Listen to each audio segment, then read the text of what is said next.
I wanted to make specifically kind of coming back to something I mentioned at the beginning of the course. So if you guys remember, in the very first lecture of the course, I talked about this idea of, well, how do we build intelligent machines? And I discussed how, well, it used to be that the way people would think about AI is that they would think, well, okay, intelligence consists of a bunch of different components. There's language, there's speech, there's etc. We build a little module for each of those components. It will solve that little problem, and then we'll wire them all together. And it turns out that that's really hard for two reasons. One is building those modules by hand is next to impossible, and the other one is when you do build them and you wire them together, they don't work together. So I made this argument in the beginning of the course about how perhaps learning might actually be the basis of intelligence, that there's sort of some things that we know how to do well right out of the box, like walking, but there's clearly things that people are really good at doing that can't be sort of built in, like driving a car, because there weren't cars around when humans evolved. So it seems like we can make a compelling argument that learning can serve as one of the bases of intelligence. And if we make that argument, then we might say, well, should we just go back to this little modular picture and design a separate learning algorithm for each module? Well, maybe not so much, because then we've just sort of taken this problem of designing each of these systems and changed it into a problem of designing each of these learning algorithms. But maybe we don't need a different learning algorithm for each one. So if you remember these pictures from the beginning of the course, that, well, there's sort of a good argument to be made that at least the human brain is kind of homogeneous in the sense that different parts can take on different roles. And if you recall from the beginning of the course, this was a discussion about how, for example, you could train the auditory cortex to do something that looks like vision if you perform a little rewiring experiment. So this maybe leads to the idea that, well, what if there's just sort of one algorithm that's very good at learning all sorts of different things, and if we can just come up with that, then we don't need to have the kind of the modular view of intelligence, and we can just have our really good algorithm that's capable of doing lots of stuff. So then the question that comes up is that, well, what should this algorithm be able to do? And it seems like at the very least it should be able to do two things: deal with high bandwidth sort of complex sensors over here, and then be able to choose complex actions. And that's sort of at a very cartoony level is what tells us that we should perhaps think about deep reinforcement learning, because the deep part is what helps us process complex inputs and also compute really complex functions, and the reinforcement learning part is what helps us take actions. Okay, so to that end, let me just skip through this because I don't have as much time. We learned about a number of different algorithms in the course to help us maybe start thinking about these questions. We learn about the different trade-offs of those algorithms. One question that perhaps is good to ask, and these slides will also be posted on the website, one question that might be good to ask is, after we've learned all these things, well, how do we choose the right algorithm for the job? And they all have so far a number of different trade-offs. So currently sort of the state of this science is that we haven't arrived at, here is the thing that everybody should be using, but we have a number of different options with a number of different trade-offs, and also different potential for future development. So you might, for example, think about how general a method is. So model-free algorithms tend to be very general, but perhaps a bit less efficient. Model-based algorithms often introduce some additional assumptions, like, for example, the fact that you can learn a model, which is sometimes easy and sometimes hard. So you have to consider the generality of the method. You have to consider the stability of the method, especially if you're looking at, for example, applying it to complicated real-world systems where you can't necessarily run 1,000 hyperparameter sweeps. You have to consider sample efficiency and walk-clock time, which, as we discussed before, are not necessarily the same thing. In fact, sometimes they're actually they run directly counter to one another. So there's a bunch of trade-offs between the methods that we learned. And this is the slide on sample efficiency that you saw before. I'll skip through this. And beyond just the particular methods, there's all this other stuff that surrounds reinforcement learning algorithms. Like, for example, you need some way to specify a reward in order to be able to learn something. And sometimes specifying the reward is very easy, and sometimes it's very hard. So this is from one of the slides that Chelsea covered on inverse reinforcement learning. So beyond just kind of coming up with a good learning algorithm under the standard reinforcement learning assumptions, you need to also make sure that the standard reinforcement learning assumptions actually agree with the problem setting that you're really after. But what about all this stuff? So we covered a lot of interesting models and algorithms, but what about the processing complex senses and taking complex actions, and how that relates to intelligence? Well, if we take a step back and think about, what's sort of a model setting in which an agent could sort of illustrate its ability to do these things, you could imagine, let's say, a robot that's sort of dropped into the world. It has no prior knowledge. It doesn't understand anything. And its job is to basically learn everything that it needs to know and perform some tasks. So maybe that robot, maybe its goal in life is to, make as much money as possible for its owner or something, if it's owned by a business. The problem setting that captures the kind of challenges that real biological systems have to solve is basically one where this robot is sort of catapulted into the world and it's asked starting from scratch to figure everything out. And that's a really difficult problem setting. It may be that this agent would need to do tons of things before it even gets the first inkling of a success, before it gets the first bit of reinforcement that actually tells it something useful about what it's supposed to be doing, sort of what its purpose in life is. And maybe it's no accident that people spend a lot of time wondering about what their purpose in life is. Maybe this is genuinely a difficult problem. So one of the ways that this problem can be illustrated that I actually like quite a lot is this so-called Yann LeCun's cake. So those of you that have seen some talks by Yann LeCun will have seen this slide, but for those of you that haven't, I can walk you through it really quickly. The idea behind the Yann LeCun's cake is that reinforcement is a very impoverished signal. So if what you're doing is you're learning from seeing essentially a scalar value that says, like, are you doing well or you're doing poorly, just in an information theoretic sense, you're getting very little information from every single observation you make. Right? So in a discriminative learning system, a system that maps inputs to outputs, the amount that it learns depends on the number of bits in the input and the number of bits in the output. And if the number of bits in the output is 0, meaning the outputs are always a constant, the learning system doesn't actually learn anything. It'll just learn to output that constant. So it's not just about how complex the observations are, it's also about how complex the outputs are in the supervision. And the more bits you have in the output, the more information you're essentially getting from each training sample. So the point of the cake is that the reinforcement learning is kind of, in his analogy, is this little cherry on the cake because it's just giving you one little scalar value for each of your observations.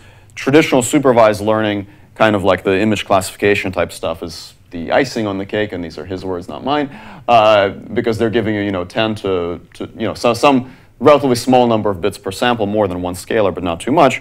But the bulk of this thing is actually if you can do some sort of unsupervised or predictive learning. Because if you're doing unsupervised or predictive learning, what you're doing is you're transforming all of those bits in your input into output. So standard, let's say, generative modeling is trying to model the input distribution, which might be extremely high dimensional. Those are your high bandwidth sensors.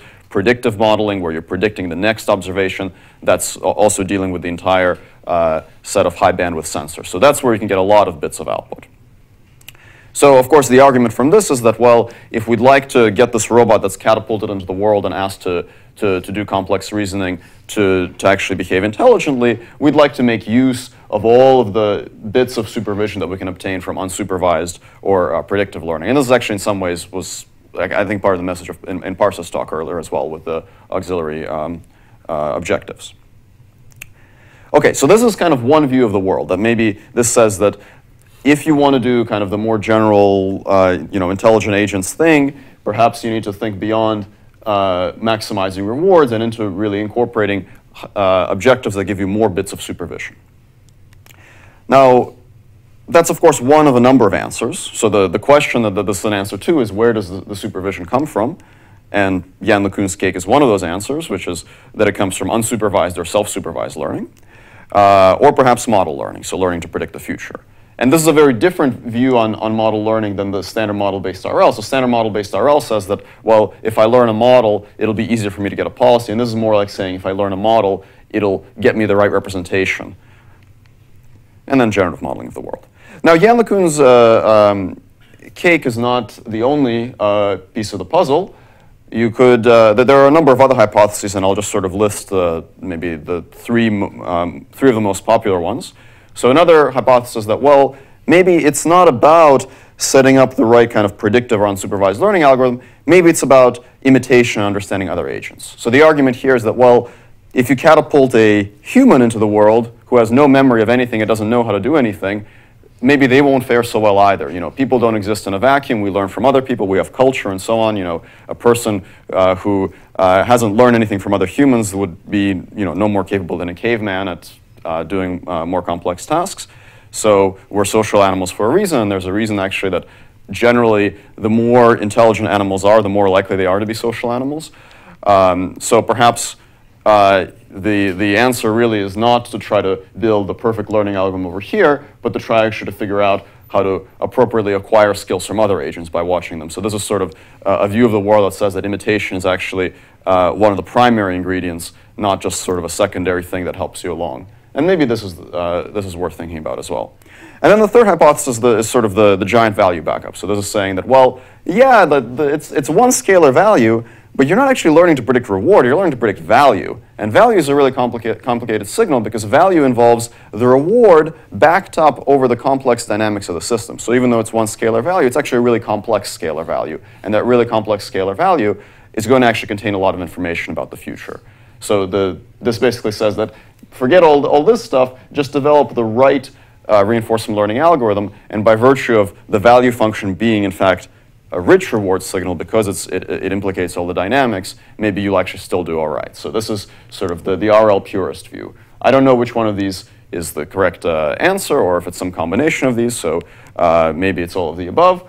But it's sort of worth thinking about kind of which view of the world makes more sense to you and which view is one that maybe if you're considering future research in this field is something you'd like to pursue. And then just the last point I wanted to make is, well, if we are interested in trying to tackle some of these questions, if we want to understand, is it the giant value backup or is it the cake or is it something else, how should we go about this? I think one of the things that's really important to keep in mind in this field is to pick the right problems. So it's, especially in machine learning, there's often a very strong temptation to go after the benchmark tasks, which serve very well to kind of allow different research projects to build on one another and compare. But think back to that robot that's sort of catapulted into the real world without any prior knowledge. That's a very different problem setting than something like learning to play Pong, where you have actually a very specific, very well-defined goal, and you know exactly when you start succeeding what it is that's going right. So in fact, picking the right problems is something that a lot of the top research groups in this area think a lot about. And for example, a very popular benchmark suite like OpenAI Gym, that's something that I think a lot of you kind of know and love. But in fact, even at OpenAI, they're looking very actively at more complex tasks. So of course, the natural evolution to Gym, I would have expected to see OpenAI Galaxy first, but I guess they went straight to OpenAI Universe. So OpenAI Universe, I guess, is the universe of all things that you can do in front of a computer screen, which is a richer set.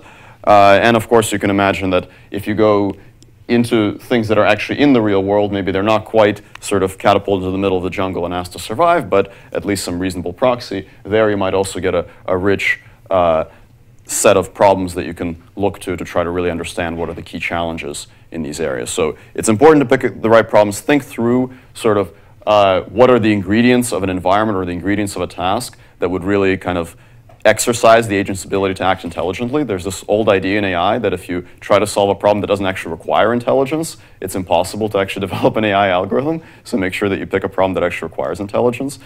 And then, make sure to pay attention to things like generative models, prediction, and other concepts that are perhaps somewhat outside of the RL mainstream, but might be implicated in things like representation learning and so on. And imitation learning would also fall under this category. So I think it's important when thinking through these things, make sure that you're aware, based on what you're working on, what is the sort of the supervision hypothesis that you're implicitly subscribing to? Is it the big value backup or the imitation or something in between?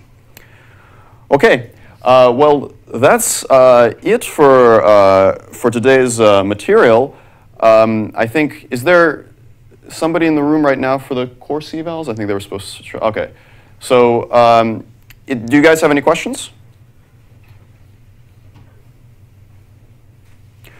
Okay, excellent. So we'll resume with the rest of the project presentations next week, and those will just be all project presentations, so there won't be any more stuff from me.